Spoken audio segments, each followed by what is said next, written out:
दोस्तों, उत्तर प्रदेश के प्रयागराज से एक बहुत ही हैरान कर देने वाला घटना सामने आया है। इसमें हुआ यह था कि एक लड़की की शादी हुई थी और शादी होने के कुछ दिन बाद वो लड़की फांसी के फंदे से लटकी हुई मिली। अब वो लड़की खुद से सुसाइड की या फिर कोई उसका मर्डर किया है, इसके बारे में मैं वीडियो के बीच में आप लोग को बताऊंगा। लेकिन जब वो लड़की मर जाती है उसके बाद उसके घर में जितने भी सदस्य लोग थे, उसके ससुराल में जितने भी लोग थे, सास ससुर, उसका पति, उसके दौरानी, उसके जेठानी, जितने भी लोग थे, सभी लोगों को एक रूम के अंदर बंद करके और पूरे घर को आग लगा दिया जाता है। वो आग इतना ज्यादा आगे बढ़ जाता है, इतना लहक जाता है कि वो आग बुझने का नाम नहीं ले रहा था और घर के जितने भी सदस्य लोग थे सभी लोगों को जिंदा मारने की कोशिश की जाती है और कुछ लोग तो मर भी जाते हैं। दरअसल आज की जो सच्ची घटना मैं आपको सुनाने जा रहा हूं, ये सच्ची घटना है प्रयागराज के मुट्ठीगंज की। और मुट्ठीगंज में ही एक घर था और उसी घर में इस लड़की की शादी हुई थी। दरअसल जो लड़की थी उसकी जो उम्र थी वो 27 साल की थी और उसका नाम था अंशिका। अंशिका की जो शादी थी वो मुट्ठीगंज में हुई थी 13 फरवरी 2023 के दिन और एक साल बीत गए थे, अभी मार्च चल रहा है। और उसकी मृत्यु कब हुई? मृत्यु हुई थी 18 मार्च 2023 को। अब आप लोग सोचिए कि उसकी शादी तो हो जाती है, शादी होने के बाद वो अच्छे से अपने फैमिली के साथ, अपने ससुराल वालों के साथ, अपने पति के साथ अपनी जिंदगी बिता रही थी। लेकिन शादी के एक दिन बाद ऐसा क्या हो जाता है कि वो लड़की खुदकुशी कर लेती है, खुद पंखे से लटक कर अपनी जान दे देती है। जब सुबह होती है, जब उसके ससुराल वाले देखते हैं कि लड़की फंदे से लटकी हुई है, अपनी उसकी मृत्यु हो गई है, और तब वो लोग उसके मायके फोन करते हैं कि आपकी लड़की सुसाइड कर ली है, उसकी हत्या हो गई है। तो जब ये बात उस लड़की के घर वालों को पता चलती है कि उसकी लड़की की हत्या हो गई है, तो उसके घर वाले बहुत ज्यादा रोने लगते हैं, चिल्लाने लगते हैं, परेशान हो जाते हैं। दरअसल कोई भी घबरा जाएगा, अगर किसी भी लड़की की हत्या हो जाएगी तो वो परेशान हो जाएगा, जाहिर सी बात है। तो उसके लड़की के घर वाले अब क्या करते हैं कि अपने गांव के जितने भी बड़े बड़े सदस्य लोग थे, जो भी लोग समझदार लोग थे, सबको लेकर वो लड़की के ससुराल सब लोग आते हैं। आने के बाद उसके पति से बातचीत की जाती है, उसके सास ससुर से बात की जाती है, लेकिन कोई भी कुछ बताने को तैयार नहीं था। सब लोग यही कह रहे थे कि वो लड़की सुसाइड की है, आत्महत्या की है। लेकिन इसी बीच में इतना ज्यादा दोनों पक्ष में झगड़ा हो जाता है, झगड़ा इतना ज्यादा हो जाता है कि मारपीट लोग करने लगते हैं। और मारपीट करने के बाद ससुराल वाले के जितने भी लोग थे, जो लड़की सुसाइड की थी, उसके पति, उसके सास ससुर, उसकी देवरानी, जेठानी, जितने भी लोग थे, सब लोग को एक रूम के अंदर बंद कर दिया जाता है। और बंद करने के बाद चारों तरफ से घर को घेर लिया जाता है और घेरने के बाद चारों तरफ से पूरे घर को आग लगा दिया जाता है। आग इतना ज्यादा बढ़ जाती है, इतना ज्यादा फैल जाती है कि वो आग रुकने का नाम नहीं ले रही थी। आसपास के लोग अगर बाल्टी से पानी फेंकने की कोशिश कर रहे थे तो वो आग बुझने का नाम ही नहीं ले रही थी।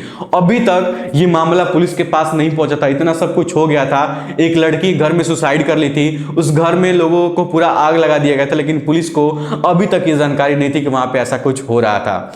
जब ये बात पुलिस को पता चलती है कि आग लग गई है किसी घर में, वहां पे सुसाइड भी हुआ है और आग के अंदर कुछ लोग फंसे भी हैं, तब तुरंत फौरन वहां पे पुलिस पहुंचती है और पुलिस जाने के बाद फायर ब्रिगेड टीम को बुलाती है। आग को बुझाने की बहुत ज्यादा कोशिश की जाती है। पुलिस उसमें से 3 लोगों को बचाकर निकाल लेती है, जिसका नाम था, जो ननद थी शिवानी, उसको बचा लिया गया था, उसकी जेठानी थी लवली, उनको बचा लिया गया था, और जो मृतिका थी अंशिका, उसका पति था, उसको भी वहां से बचाकर निकाल लिया जाता है। 2 लोग अभी भी उस घर के अंदर फंसे थे और बचाने का कोई भी रास्ता नहीं था। 2 लोग को वहीं पर छोड़ दिया जाता है, जिसमें से सास और ससुर 2 लोग थे। उन दोनों की जलकर उसमें मृत्यु हो जाती है। जब आग बुझती है, आग करीब भोर के 3 बजे बुझती है, शाम की आग लगी सोच सकते हैं आप लोग। भोर में 3 बजे आग को बुझाया जाता है और आग जब बुझती है तो पुलिस के लोग घर में एंट्री करते हैं, तो वहां से 2 लोगों के शव को बरामद करके घर से बाहर निकालते हैं, जिसमें से उसकी सास का जो नाम था वो था शोभा और ससुर का नाम था राजेंद्र। ये 2 लोगों को घर से बाहर निकालती है। अब जो लड़की पक्ष के लोग थे उनका कहना यह था कि लड़की ने आत्महत्या नहीं की है, बल्कि उसका मर्डर किया गया है। तो पुलिस पूछती है कि कैसे तुम लोग, कैसा लग रहा है कि उसका मर्डर किया गया है? तो लड़की के घर वाले, लड़की के मायके वाले कहते हैं कि ये लोग हम लोग को बहुत ज्यादा प्रताड़ित कर रहे थे दहेज के लिए, और लड़की को भी बहुत ज्यादा मारा पीटा जा रहा था दहेज के लिए, क्योंकि शादी में वो लोग जिस चीज का डिमांड किए थे वो सारी चीजें हम लोग पूरा नहीं कर पाए, इस वजह से उसको बहुत ज्यादा प्रताड़ित किया जा रहा था। और उसका हो सकता है कि मर्डर करने के बाद फांसी के फंदे से लटका दिया गया हो, ताकि लोगों को यह पता लगे कि वो लड़की आत्महत्या की है, बल्कि उसका मर्डर नहीं हुआ है। इसी वजह से दोनों पक्ष में, ससुराल वाले और लड़की के मायके वाले दोनों पक्ष में लड़ाई होती है और लड़ाई इतना ज़्यादा बढ़ जाती है कि वो घर में आग लगने तक पहुंच जाती है। अभी तक पुलिस इस मामले की जांच पड़ताल कर रही है कि इसमें दोषी कौन है। अगर लड़की सुसाइड की है तो सुसाइड नोट भी मिलना चाहिए, लेकिन जो पूरा घर था वो पूरी तरह से जल चुका था।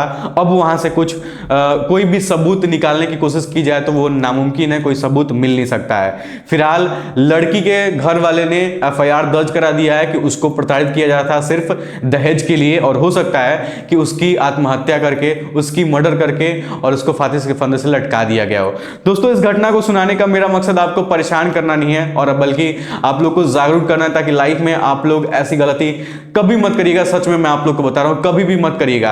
बात रही दहेज की, तो अगर आप लोग शादी करते हो तो शादी सिर्फ लड़की को पाने के लिए करो, ना कि दहेज के लिए। लड़की अपना घर बार सब कुछ छोड़ के आती है आपके साथ रहने के लिए, और आप उससे पैसे की डिमांड करोगे कि मुझे पैसे दो, मुझे दहेज दो, तो वह लड़की कहां से लेके आएगी?